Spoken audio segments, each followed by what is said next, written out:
झूठ पाप को पेड़ है,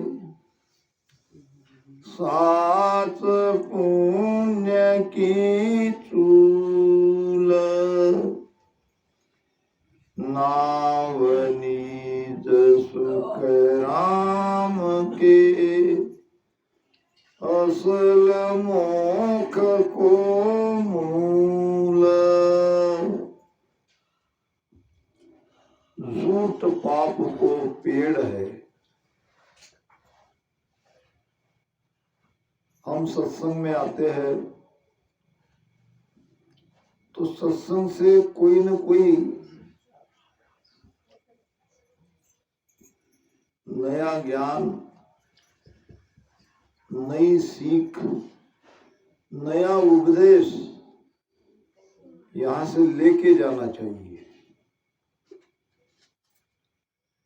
और जो हमारे भीतर में बुराई है, अवगुण है, दोष है,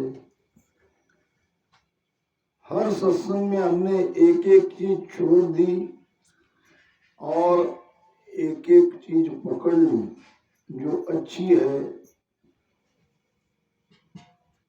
तो जीवन संवरण में कोई देर नहीं लगेगी।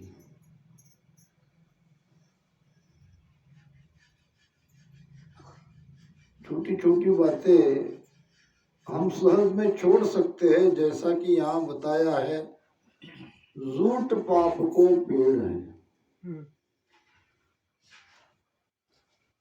झूठ नहीं बोलना चाहिए। झूठ को पाप का पेड़ कहा है, क्योंकि एक बार हम झूठ बोल देते हैं, उस झूठ को छुपाने के लिए दूसरा झूठ बोलना पड़ता है। झूठ बढ़ता बढ़ता बढ़ता जाता है। झूठ की उम्र ज्यादा है। वही सत्य, सत्य को कहते हैं सांच को आँच नहीं। आज बुरा भी लगेगा, चलेगा, मगर बोल दो। कहते हैं कि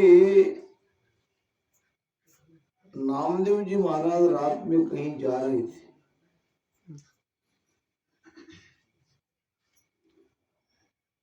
अब नामदेव जी महाराज तो प्रभु के भक्त थे, रात दिन नाम का चिंतन रहता था, सभी उसे पहचानते थे।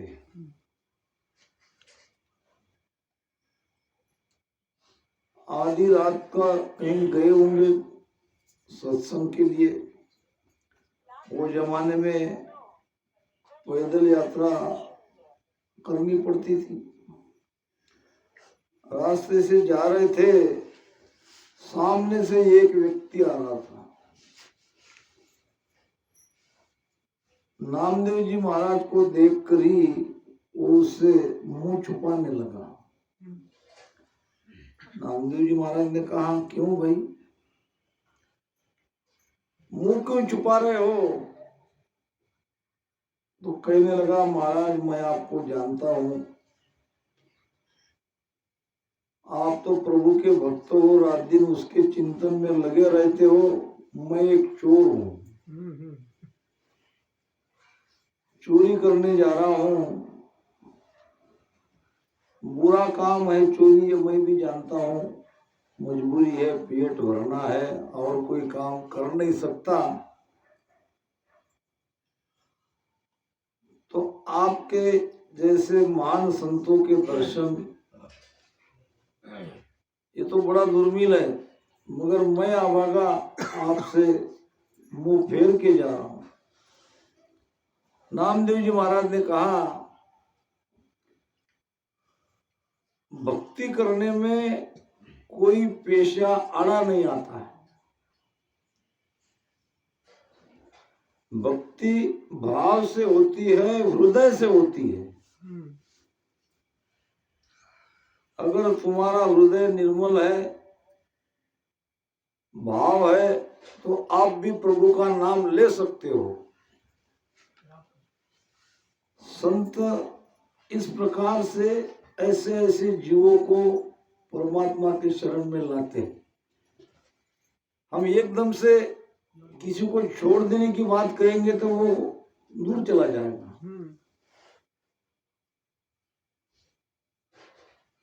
तो क्या मेरा ये पेशा भी परमात्मा का नाम लेने के लिए आड़ा नहीं आता? नहीं आता। मैं ये नहीं कह रहा हूं कि आप चोरी ही करो, मगर आप बिना चोरी किए आपका गुजारा होता नहीं है करो तो देखो, ये तो कर्म कमाई रहे हो, मगर एक बात अगर छोड़ सकते हो तो छोड़ दो। उसने कहा इसके अलावा आप कुछ भी कहो मैं छोड़ दूंगा, तो झूठ बोलना छोड़ दो। क्या कहा? झूठ बोलना छोड़ दो। चरणों पे मस्तक रखा और कहा कि आज से मैं मृत्यु तक, मरते दम तक झूठ नहीं बोलूंगा, चाहे जो हो जाए। संतों का आशीर्वाद लेके चोरी करने के लिए निकल गया। आगे दूसरा एक व्यक्ति मिला, हो सकता है वो भी उसी के जैसा हो। अब वो व्यक्ति को देख के ये चोर थोड़ा छुपने लगा। उसने कहा छुपो मत, मुझसे डरने की आवश्यकता नहीं। तो थोड़ा हिम्मत करके बाहर आया। अब वो था नगर का राजा, भेष बदलकर घूम रहा था। चोर ने कहा भाई तुम कौन हो? मैं भी तुम्हारे जैसा हूं, तो चलो कहाँ तुम जा रहे हो चोरी करने के लिए? मैं भी तुम्हारे साथ आता हूं। अब उसने कहा ऐसा तो कोई तय नहीं है, जो भी मिलेगा वो चुरा लेंगे। तो राजा ने कहा चलो आज राजा का खजाना लूटते हैं। उसने कहा नहीं, राजा का खजाना नहीं लूट सकते। एक तो उसकी पूरी तरह से जानकारी नहीं, पहरा बहुत है, और राजा भी हमारा बहुत न्यायी है, और ये सारा प्रजे का पैसा है, वो नहीं चुरा सकते। राजा ने कहा देखो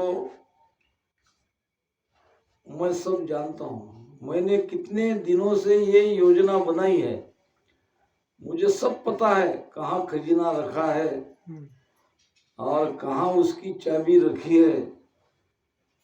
बड़ी आसानी से हम दोनों मिलके वो चुरा लेंगे। मैं तुमको सब बताता हूँ, मुझे सब पता है। और ऐसी चोरी करने में क्या फायदा जो रोज रोज किया जाए, मामूली पेट भरने इतनी उसके धन मिले। एक बार ये खजाना लूट लेंगे, दोबारा जिंदगी में चोरी करने की आवश्यकता ही नहीं पड़ेगी। ठीक है करके गया। राजा ने जो चोर बना था, चोर के साथ में सब बता दिया। उसने कहा मैं नहीं जाऊंगा, क्योंकि मैं अभी नया नया हूं, अगर पकड़ा जाऊंगा तो तुम बड़े शातिर चोर हो। मैंने तुमको सब बता दिया है, कहाँ तिजोरी है और कहाँ उसकी चाबी है, कैसे ताले को तोड़ना है, और कब राजा के पहरेदार कितने बजे सो जाते हैं, ये भी समय उसने बता दिया। चोर गया अंदर,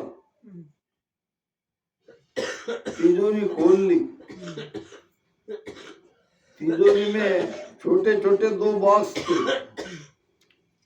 चाबी वही मिली, चाबी खोल ली। उसमें थे 3 हीरे। कितने थे? 3 हीरे। चोर को लगा 3 हीरे का बंटवारा नहीं हो सकता, 4 चाहिए या 6 चाहिए, 3 हीरे कैसे बांट लेंगे? वो भी तो मेरा पार्टनर है, बराबर में हिस्सेदार है। तो उसने 1 हीरा वहीं छोड़ दिया, 2 हीरा लेके बाहर आया, एक राजा को दे दिया, एक वो लेके सुबह आके सिपाही ने घर से उसे उठा के ले गए, पकड़ लिया क्योंकि राजा ही था ना साथी उसका। दरबार में आया, प्रधान ने कहा तुम ही हो अट्टल चोर, बताओ राजा का खजाना कैसे लूटा।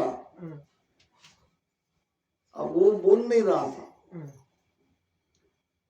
फिर वो प्रधान ने अंदर जाके देखा, वो सब खुला हुआ था, उसमें एक हीरा पड़ा था, वो उसने जेब में डाल दिया।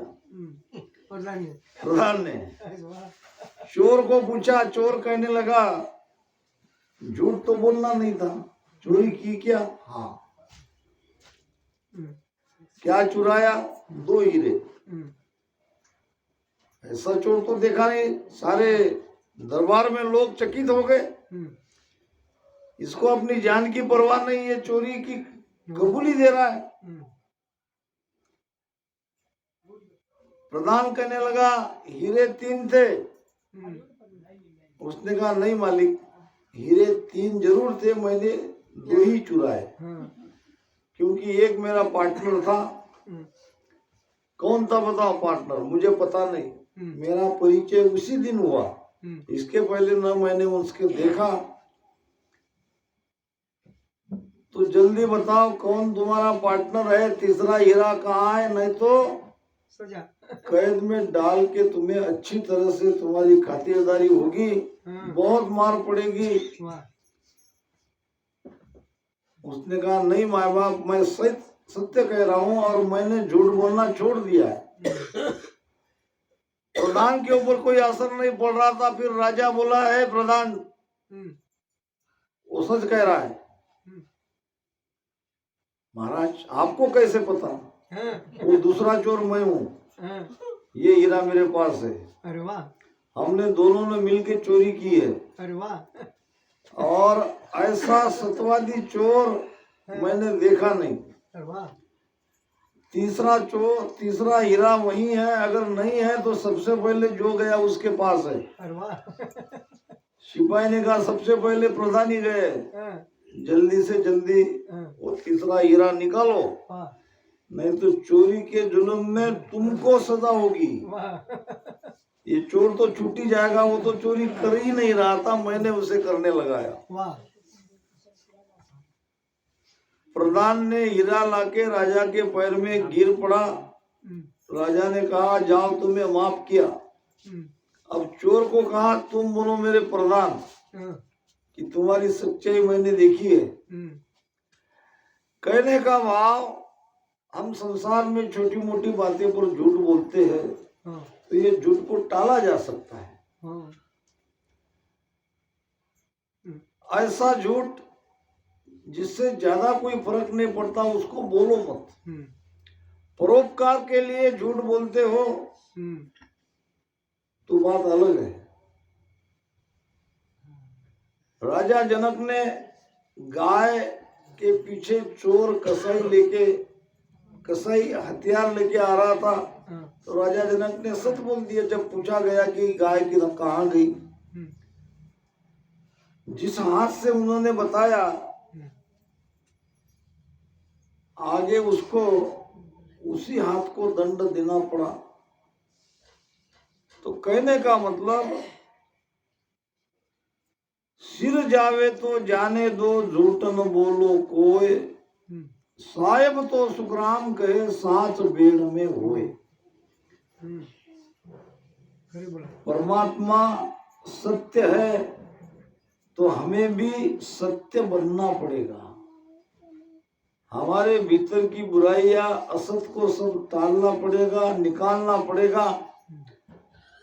सत्य असत के साथ नहीं आएगा, सत्य सत्य के साथ जाएगा। महाराज का एक बहुत ही बढ़िया आदर्श है। इसी विषय के बारे में आज उस पर चर्चा कर लेते हैं, फिर आगे बढ़ते हैं।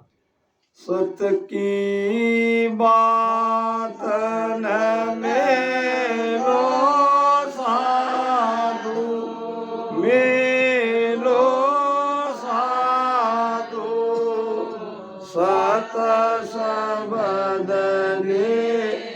खेलो सत सबद ले खेलो सत सुधरण आकाश जत बिया आकाश जत बिया चांद सूरज रवि तारा हो चांद सूरज रवि तारा सतसुदेवल चढ़ गयो ईनो चढ़ गयो ईनो सतसु दुश्मन मारा हो सतसु दुश्मन मारा हो सत की मातन में लो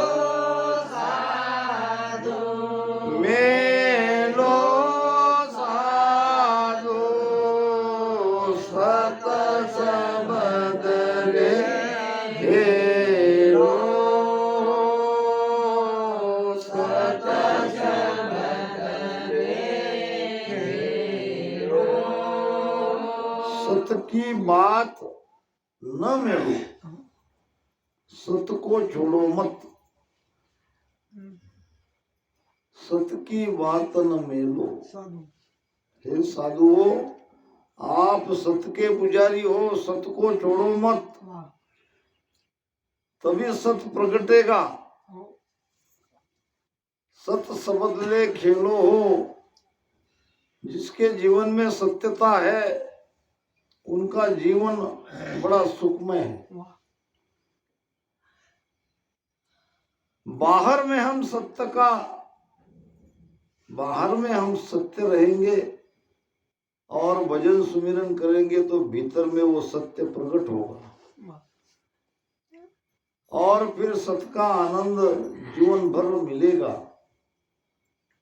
सत की बात न मेलो सत को छोड़ो मत सत को धारण करो सतसु धरन आकाश थंबिया सृष्टि रचना जब हुई महतत्व से 5 तत्व बने और फिर महतत्व से ही 3 गुण और शक्ति पैदा हुई जब शक्ति ने देखा कि मैं तो यहाँ अकेली हूं अब मेरा पुरुष कौन जब ध्यान पुरुष का किया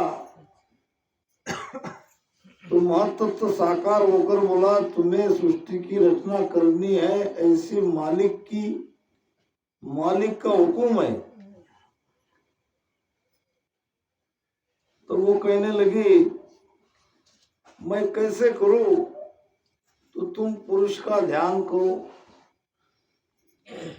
पुरुष का ध्यान करते ही एक सब आपको सृष्टि रचना में मालूम है अंड कटाक्ष से भगवान विष्णु की उत्पत्ति हुई विष्णु की नाभि से कमल उत्पत्त हुआ कमल की डंडी से ब्रह्मा और ब्रह्मा के भ्रुकुटी से भगवान शिव जी ये 3 देवता पैदा हुए 3 देवता सामने जब शक्ति के आए तो शक्ति विष्णु को कहने लगी मुझसे शादी करो विष्णु कहने लगा तुम मेरी माँ हो कोई माँ से कैसे शादी कर रहा है शक्ति ने कहा मैं तुम्हारी माता नहीं हूं तुम ब्रह्मदल के अंड कटाक्ष से अंड कटाक्ष यानी अंडा ब्रह्मदल से अंडा पैदा हुआ अंडा से भगवान विष्णु की उत्पत्ति हुई तू मेरा बेटा कैसे न माना तो भगवान विष्णु को खा लिया ब्रह्मा के पास आई, ब्रह्मा ने भी शादी नहीं करी, खा लिया। फिर शिव जी के पास आई, शिव जी ने फिर पूछा कि तुम्हारी और हमारी उत्पत्ति कैसे हुई। तो ये सारा दृष्टांत उसने बताया। अब कहने लगा कि तुम ये भगवान विष्णु को और ब्रह्मा जी को दोबारा जीवित करो, मैं तुमसे शादी करूंगा। और दूसरी बात, ये इस रूप में शादी नहीं कर सकते। फिर देवी ने 3 रूप बनाए, लक्ष्मी के साथ भगवान विष्णु और शिव जी के साथ माता पार्वती, ब्रह्मा जी के साथ सावित्री।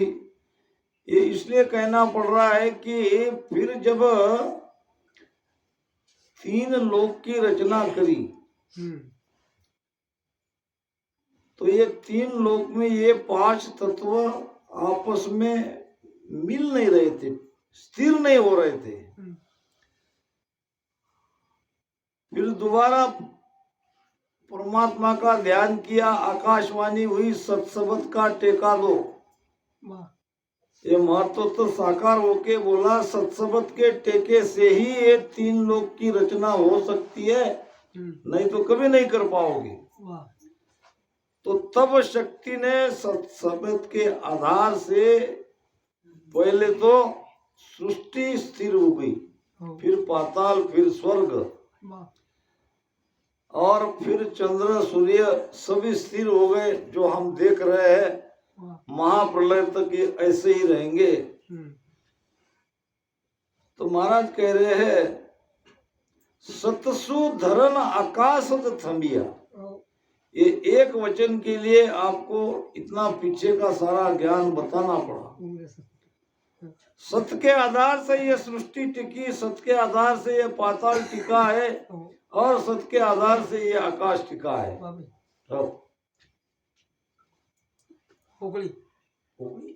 आकाश विचे राधर हाँ बगड़ टेकार છે ને સત્ય ટેકાર થશે, એકી બગર ટેકાર છે। हाँ मैं पूछू तो भीतर में देखो आप, एक तो सृष्टि रचना आपने शायद पढ़ी नहीं होगी।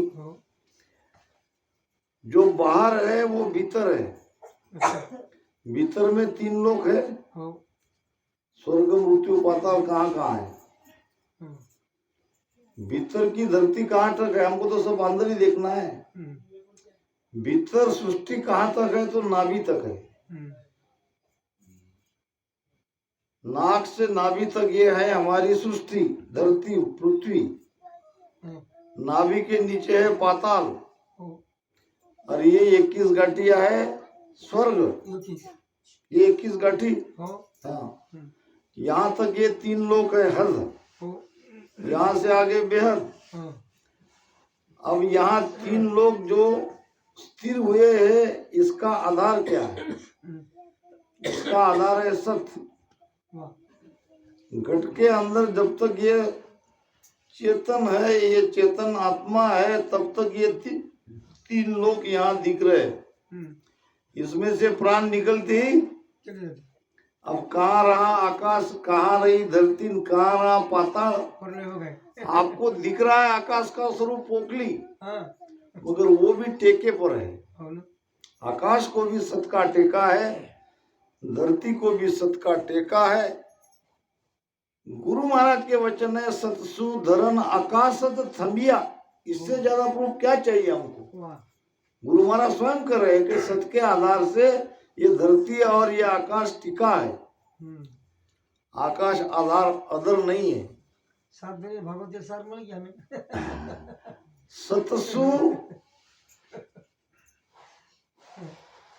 धरन आकाश थमिया, चांद सूरज रवि तारा हो, और सतसु देवल चढ़ गयो इंडो, सतसु दुश्मन मारिया। अब इसमें आ रही है 2 कथा। सतसु देवल चढ़ गयो इंडो। इंडो यानी क्या? इंडो यानी कलश, मंदिर का कलश, उसको कहते हैं इंडो। जब तक मंदिर को कलश नहीं चढ़ाते मंदिर की शोभा नहीं। एक सेठ ने 1.25 मन सोने का कलश बनाया एक मंदिर के लिए। अब उस जमाने में न क्रेन थी न इतनी प्रगति हुई थी। अब कलश तो वहां लाके रख दिया, मगर जो मंदिर के कमेटी के लोग थे वो चिंता में पड़ गए,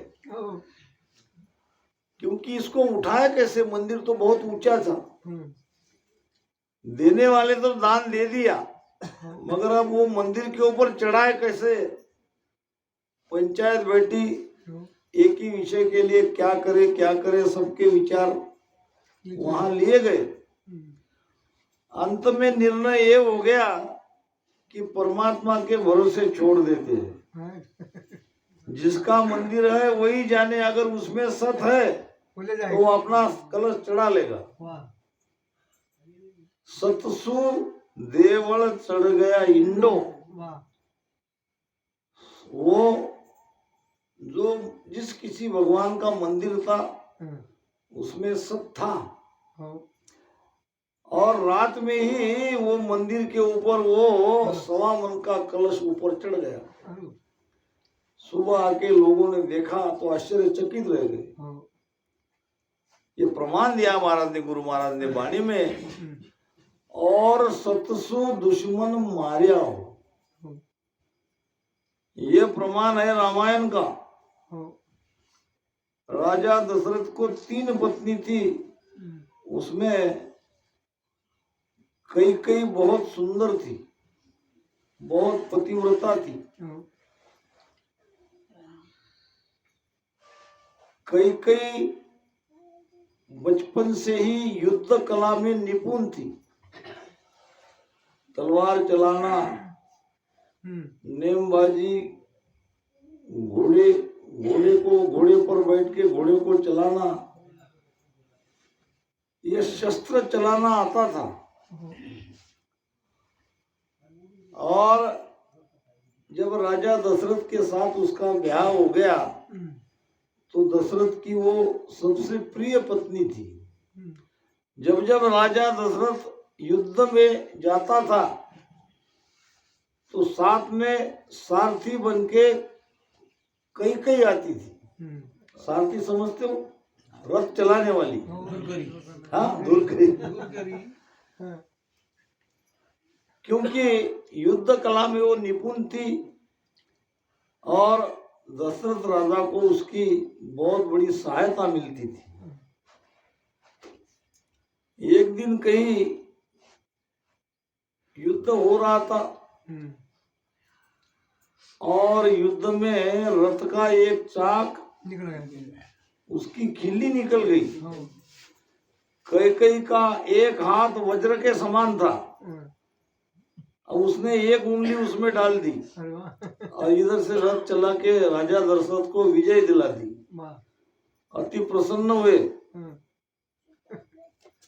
अब उसके बाद में राजा दशरथ की लगभग पूरी फौज मर गई। अब शत्रु पक्ष, अब विजय मिला नहीं वाला था, तो रानी कई ने अपने पतिव्रता के बल से, भीतर के सच्चे बल से उस मरी हुई फौज को जीवित कर दिया। यही 2 बार अंततः भगवान राम को 14 साल वनवास में जाना पड़ा और भरत को अपनी गादी देनी पड़ी। तो ये कैसे संभव हुआ? तो सत्य के आधार से संभव हुआ। माता कई में वो सत्य था। सतसु फौज जीवाई हो, सत्य से फौज को, मरी हुई फौज को जीवित किया। इस सत्य की महिमा के बारे में महाराज कह रहे